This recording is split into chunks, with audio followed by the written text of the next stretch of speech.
Professor Mehrotra, ये जो नीति आयोग ने इस आंकड़े के आधार पर दावा कर दिया है कि 5% आ गई है गरीबी, ये मतलब एक कोई भी सीधी सी सिंपल सी चीज हमारे सामने है कि 80 करोड़ लोगों को अनाज मुफ्त में देना पड़ रहा है। ये अपने आप में एक परिभाषा हो सकती है कि आखिरकार अगर वो खरीद कर खा सकते तो फिर वो गरीब क्यों होते? गरीब हैं इसीलिए वो मुफ्त अनाज पर निर्भर कर रहे हैं।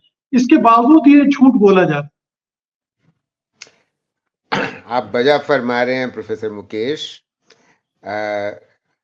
अरुण ने जो इतनी भी बातें करी वो बातें बिल्कुल सही हैं।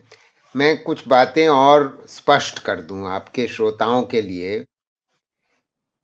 देखिए, जहां तक अभी तक जो मैंने वक्तव्य सरकार की ओर से सुने हैं, वो केवल एक सज्जन हैं BVR सुब्रमण्यम, जो CEO हैं नीति आयोग के। उन्होंने दावा किया, किस आधार पे किया भगवान ही जानता है, कि भारत में गरीबी 5% लोगों तक रह गई है।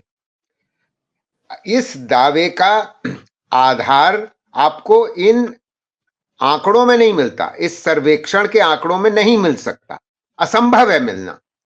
मैं समझाता हूं क्यों असंभव है।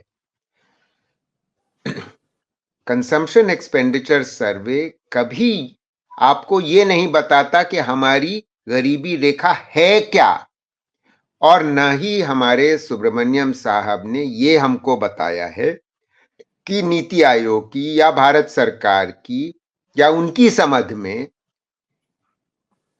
गरीबी रेखा है कहां, तो कितने लोग ऊपर थे, और ये किस आधार पर कह रहे हैं कि 5 से नीचे आ गई।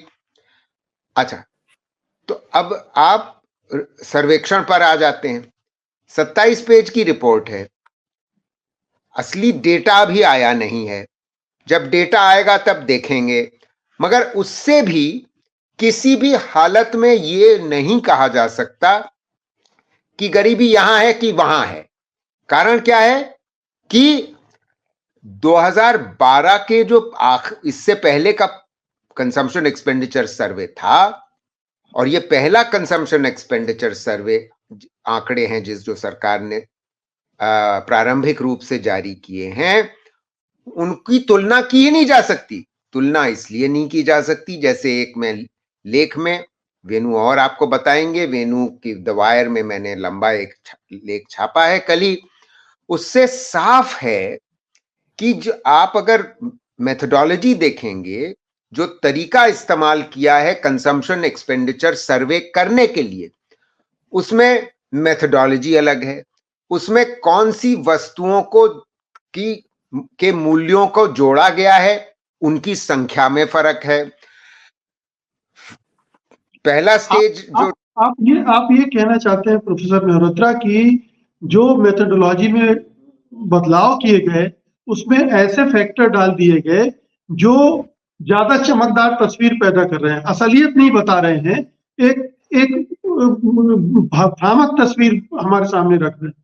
मैं ये कह रहा हूं कि सरकार के पास कोई आधार ही नहीं है कि वो कह सके कि पॉवर्टी 50% है या 5% है या 2% है, क्योंकि कभी भी कंजम्पशन एक्सपेंडिचर ये सर्वे कभी नहीं कहता कि कितनी है, पहली बात। दूसरी बात, अरे भाई, गरीबी रेखा से नीचे कितने लोग हैं उसको मापने के लिए डॉक्टर साहब, आपके श्रोतागण सब समझ जाएंगे कि कोई रेखा आप निर्धारित करेंगे ना, मगर आपकी निर्धारित रेखा है कौन सी?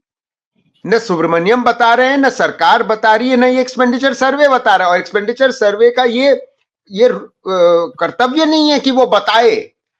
हम जब प्लानिंग कमीशन में थे, योजना आयोग में थे 10 साल पहले तक, तब आंकड़ा आता मॉस्पी से और NSSO से, और उसके आधार पे हम अनुमान लगाते थे एक एक्सपर्ट कमेटी की ग्रुप के आधार पे कि ये गरीबी रेखा है, और ये कंजम्पशन एक्सपेंडिचर सर्वे हमें ये बता रहा है कि इतने लोग इस गरीबी रेखा से, जो एक्सपर्ट ग्रुप ने बताया, उसके नीचे हैं।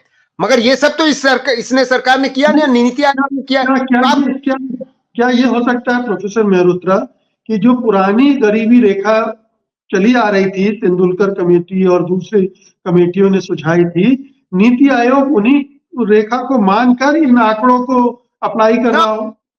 ये कह भी नहीं रहे कि ये कर रहे हैं, ये भगवान जाने कौन सी नीति, कौन सी गरीबी रेखा इस्तेमाल कर रहे हैं। यही तो चिंता का विषय है। इनके पास कोई आधार ही नहीं है, यही मुद्दा है, कोई भी आधार है ही नहीं, बात खत्म, कह ही नहीं सकते। और मोटी बात यह है डॉक्टर मुकेश, एक चीज और आपके श्रोताओं को समझना जरूरी है। इसने क्योंकि मेथोडोलॉजी पूर्ण रूप से बदल दी है और इससे पहले वाले 10 साल पुराने सर्वे से तुलना आप नहीं कर सकते आंकड़ों के, इस वजह से अब आगे चलते कभी भी जब सर्वे होगा, और एक अभी ये कर रहे हैं, उसमें हम उसका कंपैरिजन हम इससे कर सकते हैं, मगर उसको भी करने के लिए हमें एक गरीबी रेखा तो निर्धारित करनी पड़ेगी। तो वो तो देखा जाएगा कि वो होगी कि नहीं, मगर पहले से क्या सुधार हुआ है, क्या इंप्रूवमेंट हुआ है, प्रगति हुई है, इसके बारे में कोई दावा नहीं कर सकता, असंभव है। अगर जो रहा है वो मूर्खतापूर्ण बात कर रहा है, बात साफ है। सत्य हिंदी का ऐप डाउनलोड करें गूगल प्ले स्टोर पर।